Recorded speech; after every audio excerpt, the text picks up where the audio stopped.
بسم اللہ الرحمن الرحیم۔ السلام علیکم۔ مشکوٰۃ شریف حدیث نمبر 297۔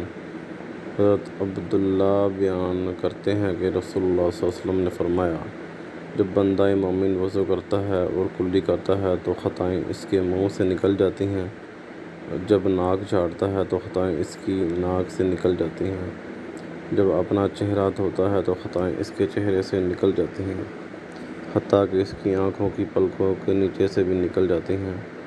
چنانچہ جب وہ اپنے ہاتھ دھوتا ہے تو خطائیں اس کے ہاتھوں سے نکل جاتی ہیں، حتیٰ کہ اس کے ہاتھوں کے ناخنوں کے نیچے سے نکل جاتی ہیں۔